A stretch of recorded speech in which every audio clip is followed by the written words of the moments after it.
ఆడపిల్ల యొక్క బాధ ఆవేదన అర్థం చేసుకుని మూర్ఖత్వంతో మాట్లాడే మాటలకు ప్రజలు ఏం రకంగా బుద్ధి చెప్పాలని చెప్తారు. ఎందుకంటే వాళ్ళకు దింపుడు గల ఆశలు కూడా లేవు వాళ్ళకి. ఇలా కాంగ్రెస్ పార్టీ ఆయన కావచ్చు, తుమ్మల సీనియర్ నాయకుడు ఆ రకమైన వ్యాఖ్యలు చేస్తున్నారంటే వాళ్ళొక ఫ్రస్ట్రేషన్ లో మాట్లాడతారు. ఎందుకంటే గోపి గారు చేసిన సేవలు కావచ్చు, కేసీఆర్ గారు 10 సంవత్సరాల కాలంలో చేసిన కార్యక్రమం కావచ్చు, హైదరాబాద్ నగరాన్ని ప్రపంచంలోనే భారతదేశం నంబర్ 1 రాష్ట్రంగా తయారు చేసిన ఐటీ రంగంలో కానీ, విద్యారంగం అన్ని రంగాల్లో కూడా చాలా బ్రహ్మాండంగా అద్భుతంగా తయారు చేసిన కేసీఆర్ గారు. ఆ గెలుపు ఇలా ప్రజలు ప్రభుత్వంలో ఉన్న రేవంత్ రెడ్డి గారు హామీలు విశ్రమించండు. ఇలా ప్రభుత్వంలో ఉన్న వాళ్ళు ఎక్కడ పోయినా కూడా ఇలా 2 నెలల సంది తిరుగుతారు. ఈ ప్రాంతంలో మంత్రులు వచ్చి ప్రజలు ఎక్కడ ఆధారం దొరకడం ఏం చేస్తారు, ఈ పనికి మేళ మాటలే మాట్లాడతారు.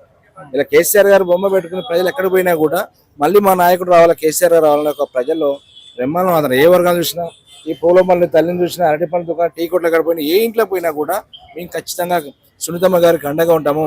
భర్తను కోల్పోయింది, వాళ్ళ భర్త ఉన్నప్పుడు గోపన్న గారు మాకు అనేక రకాల సేవలు చేసిండు, పిలిస్తే పలికేటోడు అనే పేరు ఆ కుటుంబానికి ఉంది. అందుకనే మంచి మేరతో గెలిపిస్తారు. రైట్. ఇప్పుడు మీరు చివరిగా విమర్శించే వాళ్ళకి మీరు ఒక మాజీ ఎమ్మెల్యేగా ఏం చెప్తారు?